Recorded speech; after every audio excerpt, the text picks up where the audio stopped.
My name is Gray Johnson, 67 years old, a retired construction business owner who built everything I have from nothing. After my wife passed, I raised our son Adam alone, pouring my heart into being both mother and father. I never imagined that one day he would invite me to dinner, only to pour scalding soup over my gray hair and demand I leave within minutes. The look in his eyes that night haunts me still, but what happened next changed everything.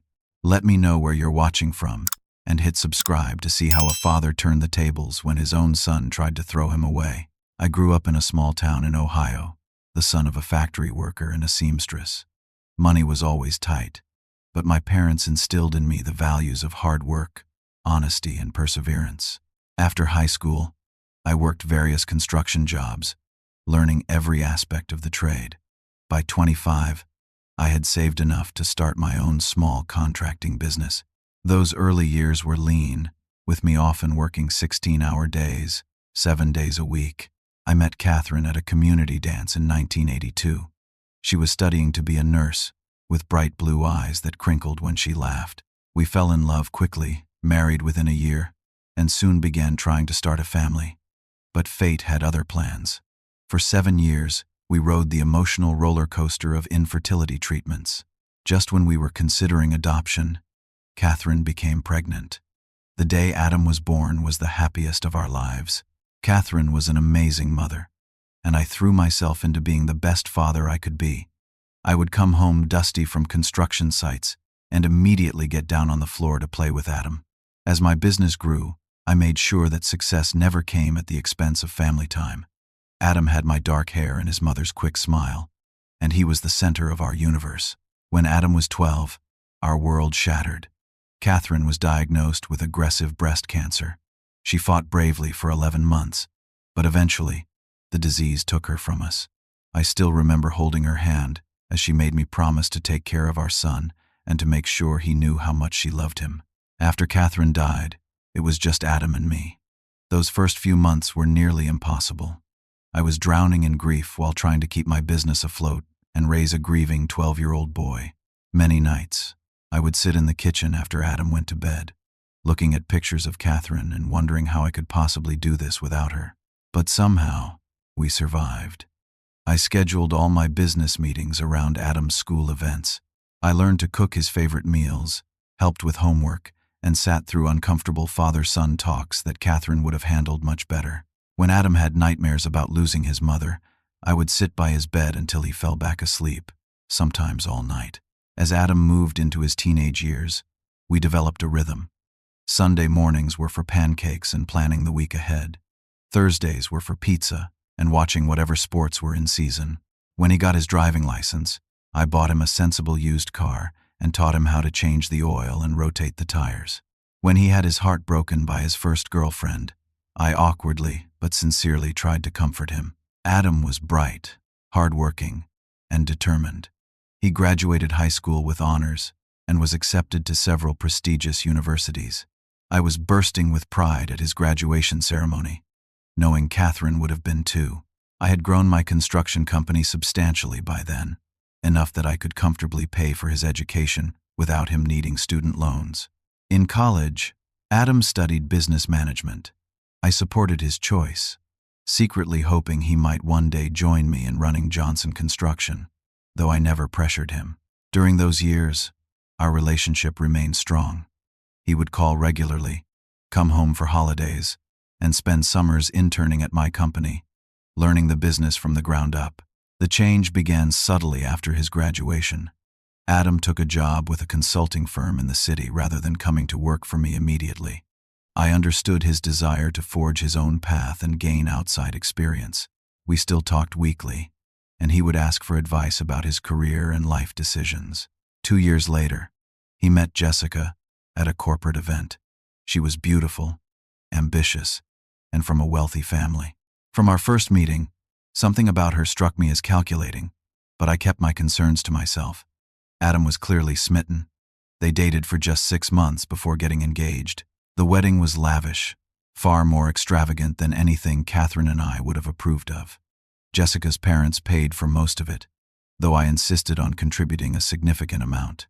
During the reception, I overheard Jessica telling a friend how she hoped Adam would soon leave that dusty construction company behind for something more prestigious. I said nothing, but that comment sat with me. Shortly after the wedding, Adam approached me about joining Johnson Construction after all. He had ideas about expansion, modernization, and taking the company in new directions. I was delighted to have him on board and created a position for him as Vice President of Operations. Perhaps I gave him too much responsibility too quickly. Looking back, I realized that might have been my first mistake. Within a year, I decided to begin my retirement transition, gradually handing more control to Adam. The company was thriving, with over 200 employees and projects across 3 states. I helped Adam and Jessica buy their first house, a size more modest than they wanted, but what I considered reasonable. I stayed on as chairman of the board but stepped back from daily operations.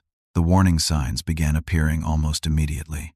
Adam started making purchases for the company that seemed unnecessary: executive office renovations, a fleet of luxury vehicles, extravagant client entertainment expenses. When I gently questioned these decisions, he would become defensive, reminding me that I had put him in charge and should trust his modern approach to business. Meanwhile, Adam and Jessica quickly outgrew their first home and purchased a mansion in the most exclusive neighborhood in town. They began hosting elaborate parties for clients and the social elite, events where I felt increasingly out of place in my simple suits and practical conversation. At one such gathering, I overheard Jessica referring to me as Adam's quaint father with old-fashioned ideas. As my grandson Thomas was born, followed 2 years later by my granddaughter Emma, I hoped these precious children would bring our family closer together. I cherished being a grandfather and tried to be present without overstepping, but increasingly, my visits were restricted to scheduled times, with Jessica often finding reasons why it wasn't convenient for me to drop by. At company board meetings, I began noticing discrepancies in the financial reports. The business was still profitable, but margins were shrinking. When I tried to discuss this with Adam, he accused me of micromanaging and not trusting him. To keep the peace, I backed off, telling myself that every generation has different management styles. Last Christmas, the family tension reached a new level.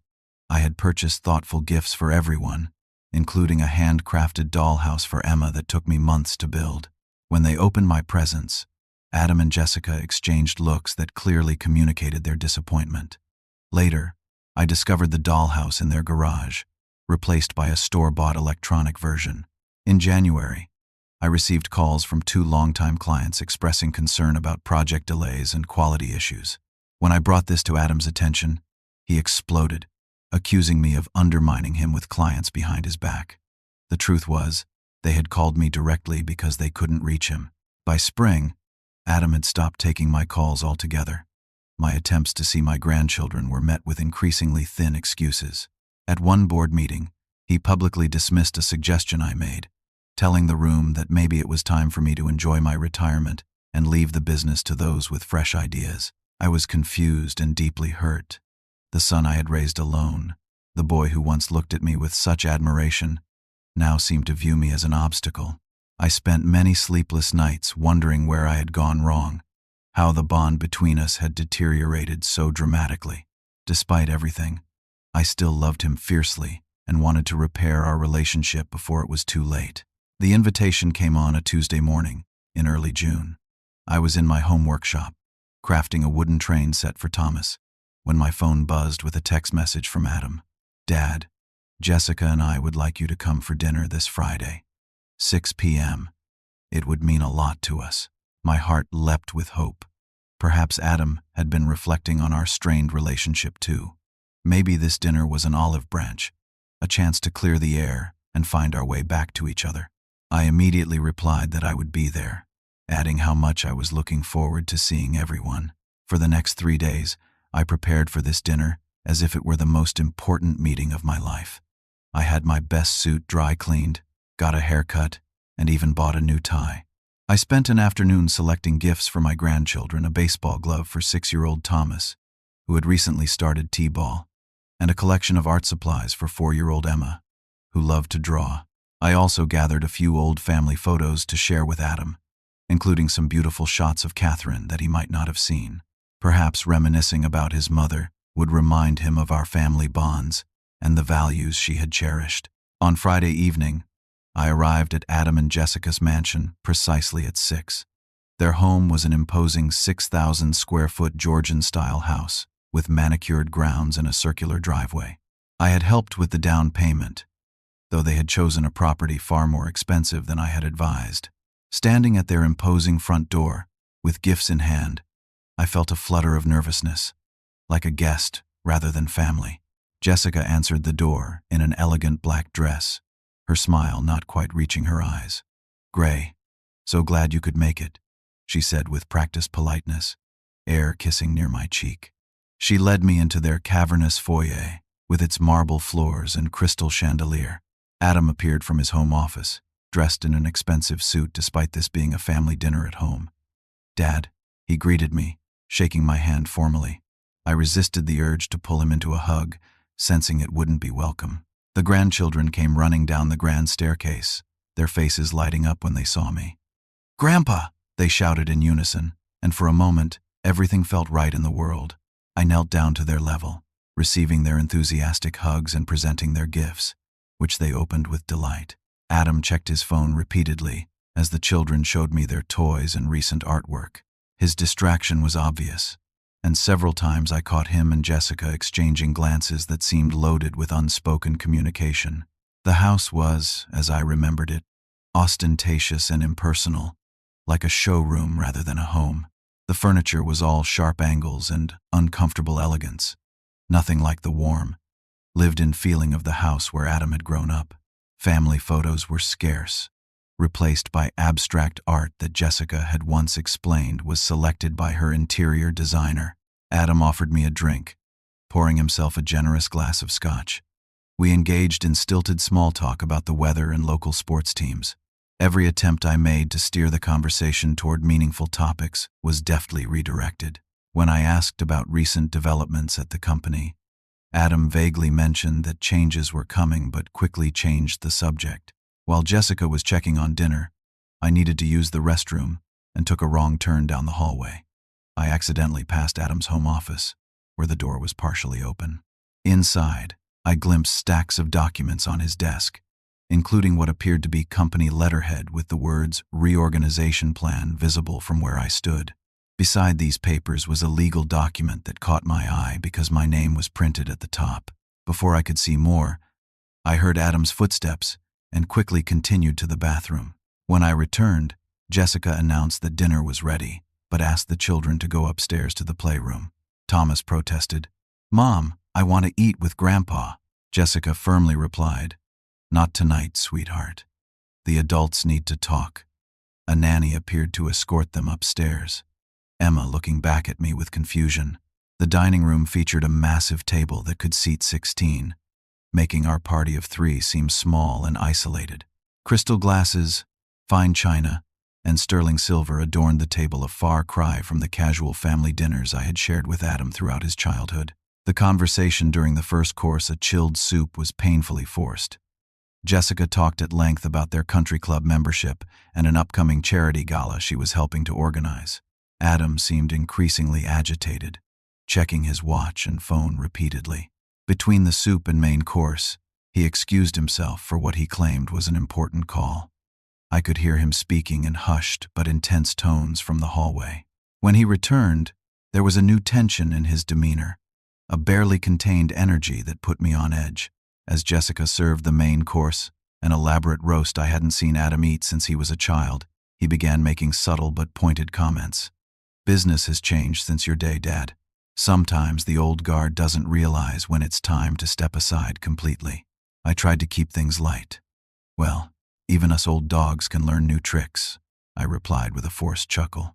Jessica chimed in. "Some people just can't accept when their expertise is outdated. They feel entitled to keep interfering where they're no longer needed." Their comments grew increasingly barbed, with references to outdated thinking and holding the company back. Still, I maintained my composure, wondering what had prompted this thinly veiled hostility at what was supposed to be a reconciliatory dinner. During dessert, Adam received a text message. He read it, then exchanged a look with Jessica that sent a chill down my spine. The atmosphere in the room shifted palpably, as if a storm front had moved in. Adam cleared his throat. "Dad, there's something we need to discuss about the company." Before I could respond, his phone rang. He answered it, listening for a moment before saying, "Yes, he's here now. We're handling it." When he ended the call, his expression had hardened into something I barely recognized. "Perfect timing," he said, though it wasn't clear to whom. He stood abruptly, walking to my side of the table. For a moment, I thought he might finally embrace me. Instead, he reached for the still half-full soup bowl in front of me. Everything seemed to happen in slow motion. Adam lifted the bowl of soup, still warm from being recently served, and deliberately tilted it over my head. The liquid was not scalding but warm enough to be shocking as it poured down my face, soaking my hair, dripping onto my suit, and pooling around my collar. The sensation was so unexpected that for a moment, I couldn't process what was happening. The thick soup clung to my eyebrows and cheeks, dripped from my chin onto the expensive tablecloth. The smell of herbs and chicken stock filled my nostrils as I sat there, completely stunned. Adam stepped back, a triumphant smirk on his face that I had never seen before. He actually laughed, a short, cruel sound that seemed to come from a stranger, not my son. Jessica covered her mouth with her hand, but her eyes showed amusement, not horror at what her husband had just done. I sat perfectly still, soup dripping onto my lap, unable to comprehend that my own child had just deliberately humiliated me. In that moment, I felt not just the physical discomfort but a soul-crushing pain that took my breath away. "You've got 10 minutes to leave this house and never come back," Adam said, his voice cold and unfamiliar. His face was flushed with what appeared to be a mixture of anger and exhilaration, as if had been waiting for this moment. I finally found my voice. "Adam, what are you doing?" "I'm taking control, Dad. Something I should have done years ago."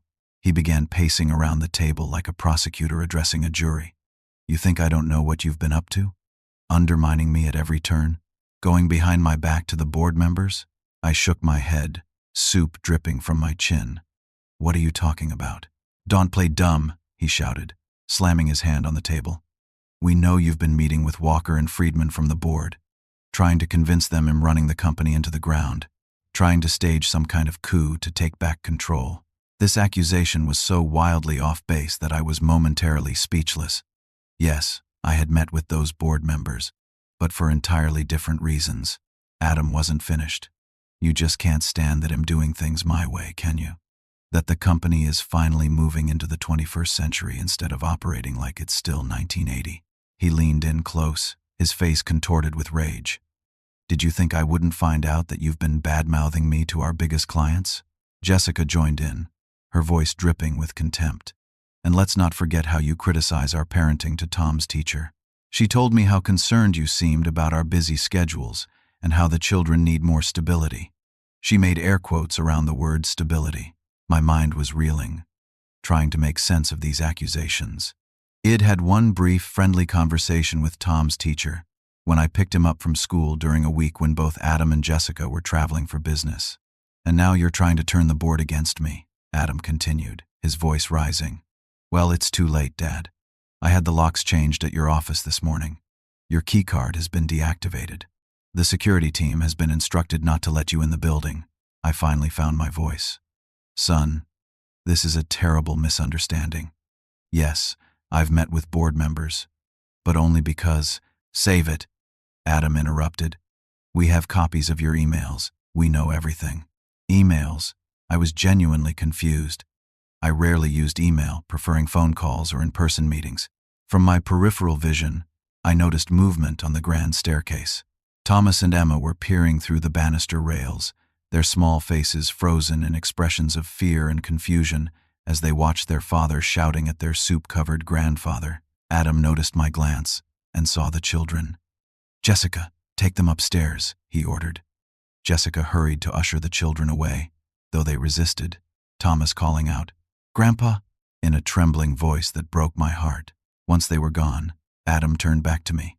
"Do you know how embarrassing it is to have a father who can't let go? Who keeps trying to micromanage everything I do? The company is mine now. My name is on the letterhead right under Johnson Construction. It's time for you to accept that your era is over. He pulled out his phone and made a show of setting a timer. 10 minutes, Dad. Take whatever dignity you have left and get out of my house and my business. As the shock began to wear off, a strange calm settled over me.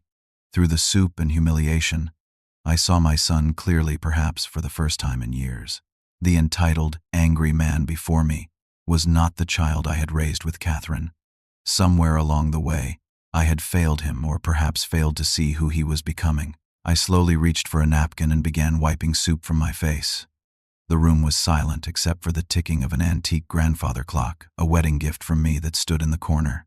Adam, I said quietly, there are things you don't understand about the company, about the legal structure. He rolled his eyes dramatically. Save your lectures. Your 10 minutes are ticking away. With as much dignity as I could muster, I reached down for my briefcase that I had placed beside my chair when we sat down for dinner. It was a worn leather case that had accompanied me to thousands of business meetings over the decades, a gift from Catherine on our 5th anniversary. Adam watched with thinly disguised contempt as I opened the briefcase. What are you going to do, Dad? Show me pictures of the good old days? Try to guilt me with memories? I said nothing as I removed a set of documents from the briefcase, carefully avoiding getting soup on them. I had brought these papers tonight, not because I anticipated this confrontation, but because I had hoped to have a calm, rational discussion about the company's future. Now, they would serve a different purpose. I laid the documents on the table, arranging them neatly despite my shaking hands. The first was the original incorporation papers for Johnson Construction, along with the most recent shareholder agreement. The second was the mortgage document for this very house. The third was a file containing financial reports that I had privately commissioned from a forensic accountant. With deliberate calm, I used a clean napkin to wipe the remaining soup from my face and hands. Some of it had begun to dry in my hair, but I maintained what dignity I could. I straightened my back and looked directly at my son, who was still standing over me with that timer counting down on his phone. I believe there's been a serious misunderstanding, Adam, I said, my voice steadier than I felt inside. These documents might help clarify a few things for both of us. Adam glanced at the papers with dismissive disinterest. More ancient history? I'm running the company now, Dad. Whatever outdated agreements you're clinging to don't matter anymore. With methodical precision, I opened the first document and turned it so he could read it. This is the current shareholder agreement for Johnson Construction, updated just last year. You might want to review the ownership percentages. Adam snatched the document, impatience written across his features. As he scanned the page, his expression shifted from annoyance to confusion, then to dawning horror. This can't be right, he stammered. I'm afraid it is, I replied quietly. While I did transfer operational control to you, I never signed over more than 30% of the company's actual ownership. I retained 70% of the shares, making me the majority shareholder. Jessica had returned and was now standing behind Adam, her perfectly manicured hand on his shoulder. What is he talking about, Adam? Adam thrust the document at her. He still owns the company. The color drained from her face as she read. But you said we'd have everything once he retired. You said it was all taken care of. I reached for the second document, and this is the deed and mortgage agreement for this house. You might notice that while your names are on the deed, the mortgage is held by a trust that I control. The down payment I provided was structured as a conditional loan, not a gift. Adam slumped into a chair, the timer on his phone still counting down. Forgotten. That can't be legal. We make the payments, yes, but the terms of the loan require that you remain in good standing with Johnson Construction. Section 3 specifically states that termination from the company constitutes default on the loan terms. Adam began frantically flipping through the mortgage document, looking for a loophole, finding none. The swagger had drained from him, replaced by rising panic. I opened the third file, containing the forensic accountant's report. And these are the results of an audit I commissioned 3 months ago, when several financial irregularities came to my attention. It details systematic mismanagement of company funds, including what appears to be nearly $700,000 diverted to an offshore account. Adam's face went from pale to ashen. Those transfers were temporary. I was going to put it all back. Jessica grabbed his arm. Adam, what is he talking about? What offshore account? I had to cover some personal expenses. Adam muttered, not meeting her eyes. It's complicated. I continued as if I hadn't heard this exchange. I also have documentation of unauthorized loans taken against company assets, expense reports for events that never happened, and evidence that you falsified board meeting minutes to approve actions that were never discussed. My tone remained even, though my heart was breaking. The most troubling discovery, however, was finding that you were in negotiations to sell Johnson Construction to Meridian Developers, a sale you have no legal authority to execute. That's what your meetings with board members had been about? Adam asked, the truth finally dawning on him. Yes. Walker and Friedman came to me concerned about unusual activities and documents they had received regarding a potential sale. I wasn't trying to undermine you, Adam. I was trying to save the company from what could amount to corporate fraud. The timer on Adam's phone buzzed loudly in the silence that had fallen over the dining room. 10 minutes had passed. The irony wasn't lost on any of us. I slowly closed my briefcase and stood up. I think you have it backwards, son. You have 10 minutes. Adam's face contorted with a mixture of rage and fear. You can't do this to me. This is my house, my company. Actually, I replied, it's not. And as of this moment, you're suspended from your position at Johnson Construction pending a full investigation. I have an emergency board meeting scheduled for 9 a.m. tomorrow. I expect you'll want legal representation. Jessica turned on Adam, her carefully cultivated poise cracking. You told me everything was signed over to you. You said we were secure. Her voice rose hysterically. What about the Aspen house we're closing on next week? Adam couldn't meet her gaze. Jessica, I can explain. She backed away from him. Explain what? That you lied to me?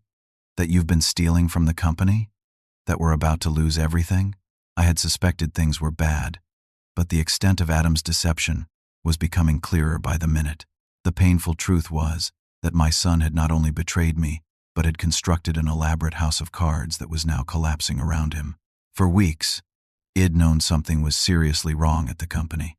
The forensic accountant had delivered his preliminary findings 2 weeks ago, but I'd held off on taking action, hoping to find a less drastic solution.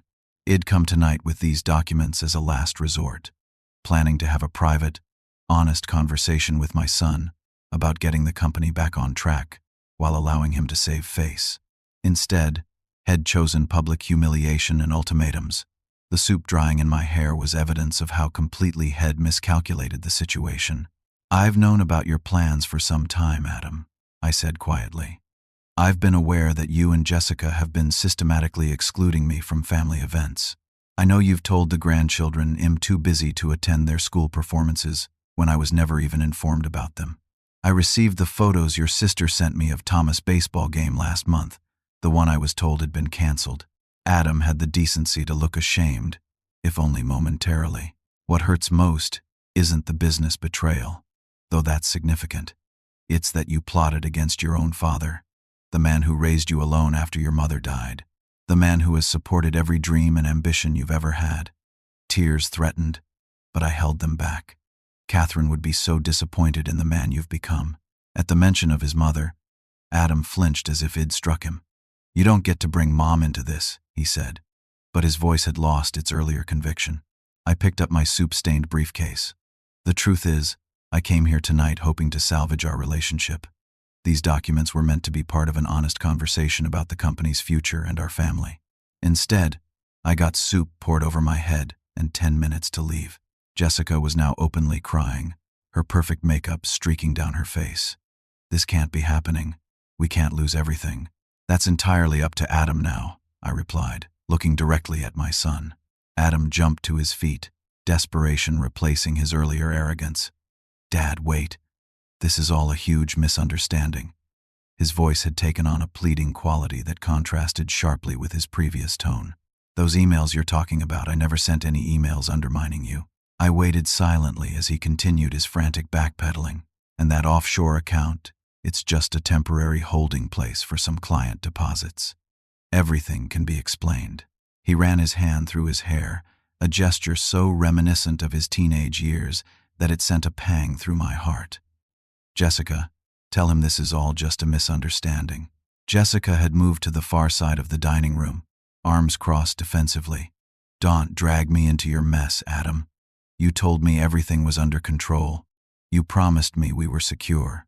Her voice cracked with emotion that seemed more about self-preservation than concern for our family crisis. I need to talk to you alone, Dad, Adam said, glancing nervously at his wife. There's things you don't know, things I can explain. I considered his request, then nodded. Jessica, if you'd excuse us for a few minutes. She left the room reluctantly, throwing one last accusatory glance at Adam before disappearing down the hallway. When we were alone, Adam collapsed into a chair, the facade of confident businessman completely shattered. It's not what you think, Dad. I got in over my head. I'm listening, I said, remaining standing despite my exhaustion. He took a deep breath. I've made some bad investments. Really bad. He couldn't meet my eyes. About 2 years ago, I put some company money into a development project in Arizona. It was supposed to double our investment within 6 months. Let me guess, I said. It didn't. The developer took the money and disappeared. Almost $3 million. Adam looked up, his eyes pleading for understanding. I was going to tell you, but I thought I could fix it. I found another investment opportunity that promised even better returns. The second loss was worse, wasn't it? He nodded miserably. Much worse. I started borrowing against company assets to cover the holes in the accounts. Then I took out personal loans. The bank started calling, so I began gambling to try to win it back. The pieces were falling into place. The increasingly erratic behavior, the secretiveness, the desperate grab for control of the company. Still, the depth of his deception stunned me. How much are you in debt, Adam? He named a figure that made my stomach clench. Combined business and personal debt, about $4.5 million. I closed my eyes briefly, absorbing the magnitude of his confession. And Jessica? She knows about some of it. Adam looked toward the door where Shed exited, but not the gambling, not the full amount. He lowered his voice. She has expensive tastes, Dad. The country club membership, the luxury cars, the vacation homes. I couldn't tell her no. Couldn't admit I couldn't afford the lifestyle she expected, so you stole from the company instead? The company your mother and I built from nothing? Adam flinched at the word stole. I was going to put it all back, I swear. That's why I was talking to Meridian Developers. They offered $22 million for Johnson Construction. I could have paid everything back, saved the house, saved my marriage, and thrown away our family's legacy in the process, I observed. Not to mention acting without legal authority. He slumped further in his chair. I never meant for things to go this far. When I found out you were meeting with Walker and Friedman, I panicked. I thought you knew everything and were building a case against me. So tonight, the soup? Adam looked genuinely ashamed. Jessica thought if we could force you out completely, the sale could go through before anyone discovered the financial problems. He rubbed his face with both hands. I don't know what I was thinking. I just felt trapped, desperate. A soft sound at the doorway drew our attention. Thomas stood there in his pajamas, his small face tear-streaked and confused. Dad? Why did you hurt Grandpa? Adam's face crumpled at his son's question. Tom, it's complicated. Grown-up stuff. Go back upstairs. But the little boy stood his ground, a Johnson trait if ever there was one. You were mean to Grandpa. You made him all wet. I saw you. I crouched down to Thomas' eye level, my knees protesting the movement. It's okay, buddy. Your dad and I are working things out. Thomas ran to me, wrapping his arms around my neck despite the lingering soup residue. I love you, Grandpa, he said with the simple clarity of a child. Over my grandson's shoulder, I watched as Adam witnessed this exchange, something shifting in his expression. The contrast between his son's unconditional love and his own actions seemed to hit him with full force. The doorbell rang, breaking the moment. Adam looked startled, then resigned. That'll be Taylor and Megan, he said. My siblings. He checked his phone. You called them, I nodded, gently disentangling myself from Thomas. Yes, after I received the dinner invitation. Call it an old man's intuition, but something felt off. I asked them to come by around 8, in case we needed a family discussion. My daughter Taylor and younger son Megan had both moved to nearby cities for their careers. Neither had joined the family business, instead pursuing their own paths, a teacher and a physician assistant, respectively. Their relationships with Adam had grown strained over recent years, particularly as they observed his changing attitude toward me. Adam looked simultaneously relieved and terrified at the prospect of facing his siblings. "They're going to hate me. They're going to be disappointed and angry," I corrected. "But they're family. We deal with problems together." Jessica reappeared to answer the door, her face freshly made up, as if she could maintain appearances despite the family implosion happening in her dining room. Her social mask was firmly back in place as she led Taylor and Megan into the room, though both my children immediately sensed the tension. "Dad, what's wrong?" Taylor asked, her eyes widening as she noticed my soup-stained clothing. "What happened to you?" Megan looked from me to Adam and back again, his medical training making him more observant. "Dad, are you okay? Did something happen?" "I'm fine," I assured them. "But we have a family situation that needs addressing." Over the next half hour, with Thomas sent back upstairs to join his sister, the full story emerged. Adam's gambling addiction, the financial deception, the failed investments, and finally, the dinner ambush that had gone so catastrophically wrong for him. Taylor was furious, pacing the room as she processed her brother's betrayal. "You poured soup on Dad? After everything he's done for you?" Her voice shook with emotion. "Mom would be ashamed of you, Adam. Completely ashamed." Megan, always the more analytical sibling, focused on practical concerns. "How bad is the company situation? Can it be salvaged? What about legal implications?" Adam sat silently through their questions and recriminations, occasionally attempting weak defenses that died under their incredulous stares. Jessica remained in the room, but distanced herself both physically and emotionally from her husband, making it clear through body language and occasional comments that she considered herself a victim of his poor decisions rather than a collaborator. After the initial shock and anger had been expressed, I steered the conversation toward solutions. "The company can survive this," I said. "It's financially sound at its core. The misappropriated funds are significant but not fatal if we act quickly." I looked directly at Adam. "But there need to be consequences and changes. Real ones." "What kind of consequences?" Adam asked, his voice small. "You need help, Adam. Professional help for the gambling addiction first and foremost," I said firmly. "And you need to step away from the company while we sort out the financial damage and legal implications." Jessica made a choked sound. "Step away? For how long?" I addressed her directly. "That depends on a number of factors, including Adam's cooperation with the financial investigation and his commitment to treatment." She turned to Adam, panic evident beneath her composed exterior. "We can't afford our lifestyle if you're not working, Adam. We can't even make the mortgage payment next month without your salary." Adam closed his eyes briefly. "I know." I watched this exchange with a mixture of sadness and resolution. The evening had revealed not just Adam's betrayal but the shallow foundation of his marriage. In that moment, looking at my son and his wife, I made my final decision. "I'm giving you a choice, Adam," I said, my voice firm but not unkind. "You can fight this, the legal repercussions of your actions, the suspension from the company, all of it. Or you can accept my help, which comes with non-negotiable conditions." Everyone in the room turned to me, waiting. "What conditions?" Adam finally asked.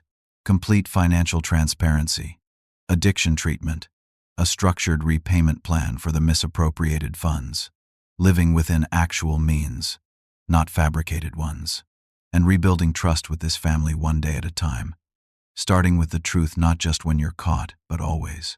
Adam looked at Jessica, perhaps seeking support or guidance. Her expression was unreadable. After what felt like an eternity, he nodded. "I need help, Dad. I really messed up." In that moment of vulnerability, I saw a glimpse of the son I had raised, the boy who had once come to me, tearfully confessing had accidentally broken a neighbor's window with a baseball. That child had known how to take responsibility. Perhaps that quality wasn't entirely lost. "If we work together as a family, we can find a path forward," I said, looking around at my 3 children. "It won't be easy or quick, but it's possible." Thomas had crept back to the doorway, Emma now beside him. "Can Grandpa stay?" the little boy asked, misunderstanding the situation in his innocent way. Adam looked at his children, then at me with soup still dried in my hair and on my suit. "Yes," he said softly. "Grandpa can stay." I left Adam's house that night only after ensuring a plan was in place for the days ahead. Tomorrow would bring the emergency board meeting, difficult conversations with key employees, and the beginning of damage control for the company. But tonight had been about family, the broken pieces, and the first tentative steps toward repair. As I drove home to my quiet house, the events of the evening played on repeat in my mind. The shock of the soup, the confrontation, Adam's confession, and the painful family meeting that followed. My suit was ruined, my dignity bruised, but my determination was intact. True to my word, I called the emergency board meeting for 9 a.m. sharp. The boardroom was tense, as I explained the situation as diplomatically as possible, focusing on the financial irregularities rather than the personal betrayal. Adam's gambling addiction was mentioned only as a health issue requiring leave for treatment. Even after everything, I wanted to preserve as much of his professional reputation as possible for his eventual return if that proved feasible. The board was understandably shocked, with several members expressing outrage and demanding Adam's immediate termination. I advocated for a temporary suspension pending a full investigation. "He is my son," I reminded them. But more importantly, this company has always valued rehabilitation over punishment when possible. With proper oversight and strict controls, I believe Adam can still be an asset to Johnson Construction in the future. It was one of the hardest positions it ever had to take, standing up for a son who had been prepared to humiliate and discard me just hours before. But it was the right thing to do, the thing Catherine would have wanted. In the days that followed, the full extent of Adam's financial mismanagement came to light. The forensic accountants found additional unauthorized transactions, bringing the total misappropriated funds to nearly $1 million. The gambling debts were substantial, with threats from less than reputable lenders beginning to surface. The company's reputation with certain vendors and subcontractors had been damaged by late payments and broken promises. Reluctantly, I came out of retirement to stabilize the company. At 67, I had thought my days of 12-hour work shifts were behind me. Yet there I was, back in my old office, poring over spreadsheets, reassuring nervous employees, and meeting with concerned clients. Adam entered an intensive treatment program for gambling addiction. The facility was expensive but effective, with a structured program addressing both the addiction itself and the underlying issues that had led to it. I visited weekly, watching as my son gradually shed the arrogant facade, head constructed, and began the painful process of facing himself honestly. Jessica's true colors revealed themselves quickly. Within 2 weeks of Adam entering treatment, she was talking about separation. "I need to protect myself financially," she told me during an uncomfortable meeting at their house, now partly emptied of its most valuable art and furnishings which she had begun selling. "I have to think about my future." I listened without judgment, though her priorities were clear. When she asked about maintaining the mansion and her lifestyle during Adam's absence, I was gentle but firm. "The house payment will be covered for 3 more months, giving you time to decide next steps. But the extravagant spending needs to stop immediately.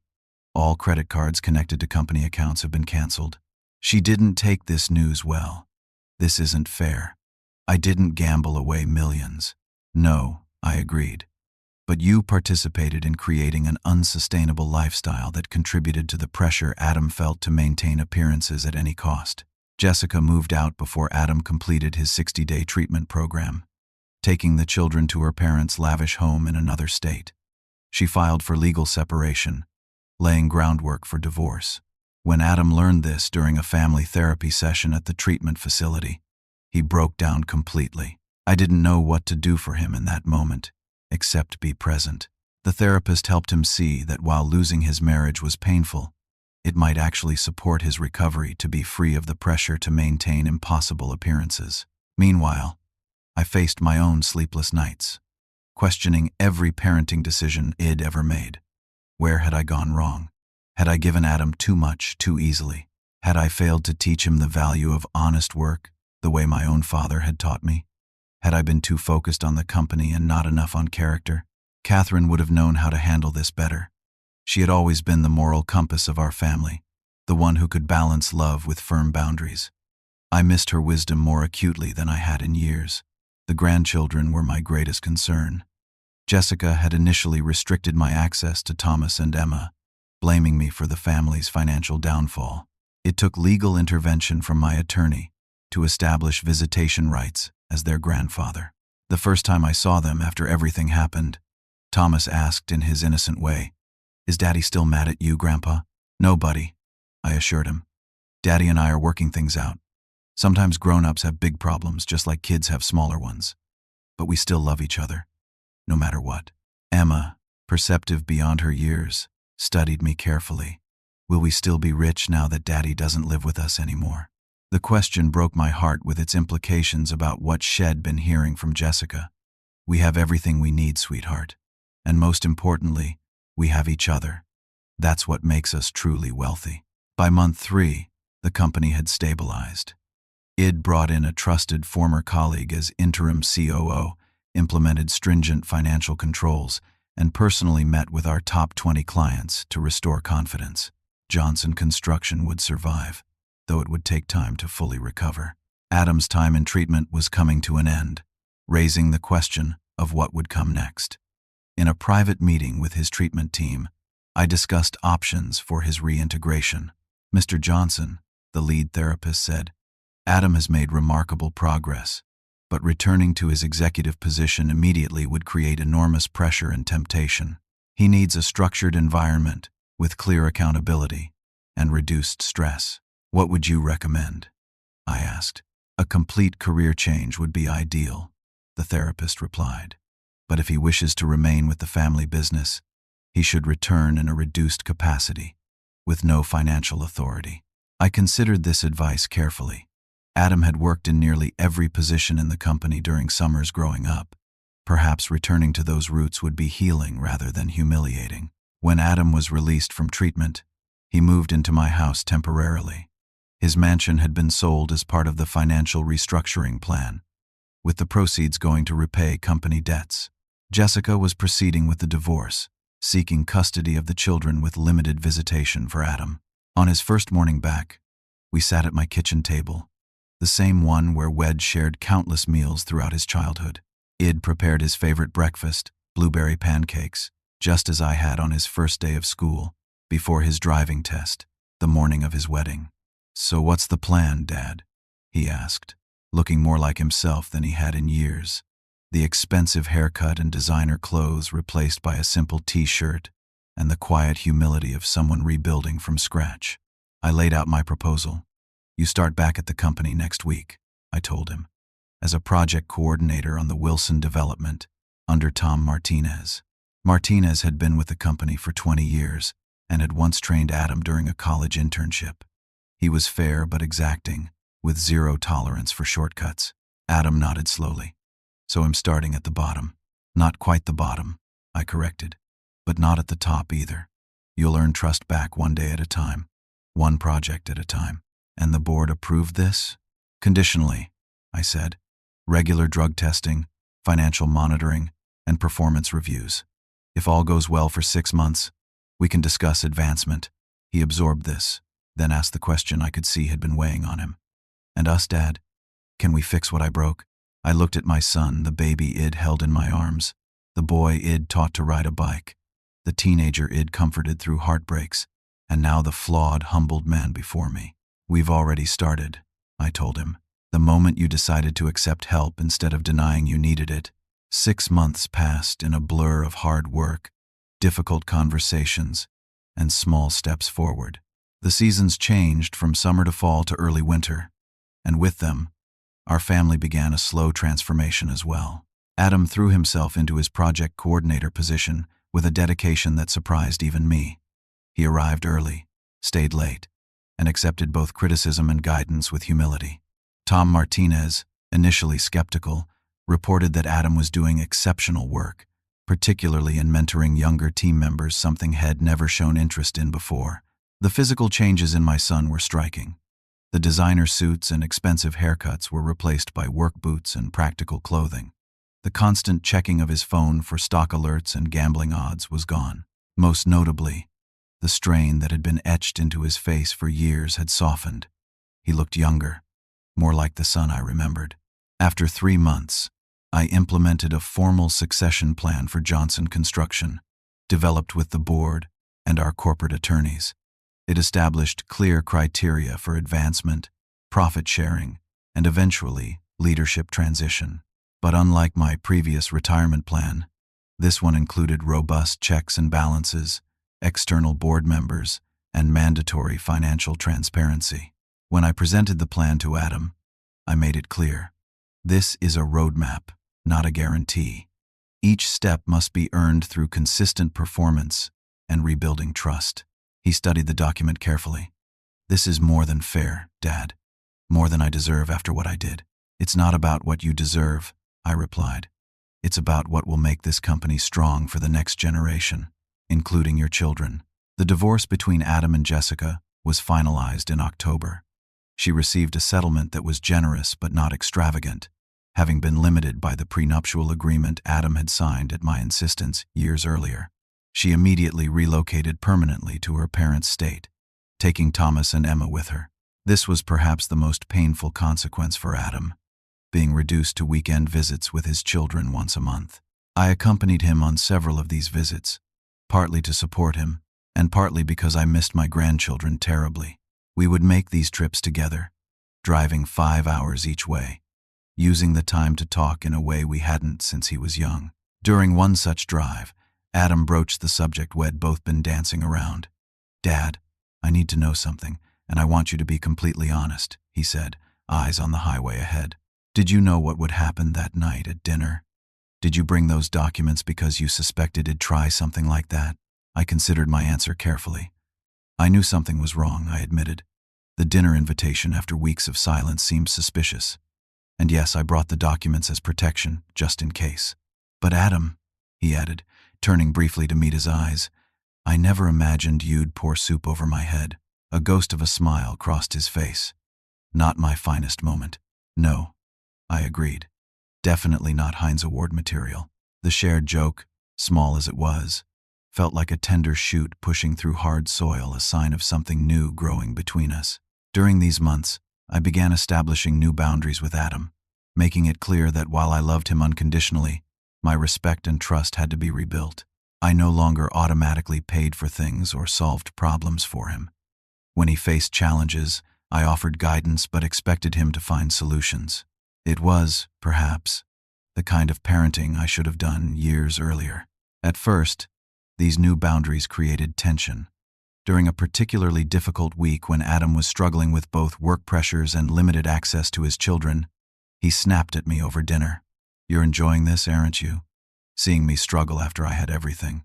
Instead of reacting defensively, I stayed calm. No, Adam, I take no pleasure in your pain, but I do believe this struggle is making you stronger, more authentic. The man you're becoming through this difficulty is someone I'm proud to know, not just as a son, but as a person of character. My words seemed to penetrate a wall Head built, and for the first time since he was a teenager, he cried openly in front of me. Not the manipulative tears of someone seeking sympathy, but the honest grief of a man facing his mistakes and their consequences. In November, Adam was given increased responsibilities at work, including limited budget authority for his projects. The board had reviewed his performance and found it exemplary. More importantly, had been completely transparent about a situation where he was offered a kickback by a vendor, something that in his previous mindset he might have accepted without hesitation. As Thanksgiving approached, we faced the prospect of our first holiday without the grandchildren. Jessica had refused to adjust the visitation schedule, meaning Adam wouldn't see Thomas and Emma until mid-December. It's going to be a small Thanksgiving, I observed one evening as we discussed plans. Just you, me, Taylor, and Megan and their families. Adam nodded, the loss evident in his expression. I miss them, Dad. Every day. I know, son. Do you think he'll ever get back to a good place with them? He asked. Or will they always see me as the dad who lost everything and only visits once a month? Children are remarkably resilient, I told him, and they love far more unconditionally than adults do. Be consistent, Be present when you can, and be honest with them in age-appropriate ways. They'll respond to the father you are now, not the father you were then. The day before Thanksgiving, we received an unexpected call.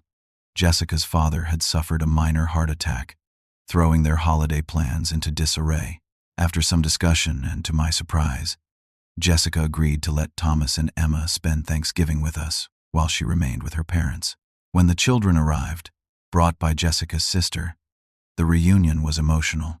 Thomas threw himself into his father's arms with complete abandon, while Emma held back initially, cautious but ultimately unable to resist joining the embrace. Our Thanksgiving was nothing like the elaborate events of previous years. We gathered at my modest home rather than Adam's former mansion. The meal was simple, cooked by all of us together rather than catered. The conversation was genuine rather than performative.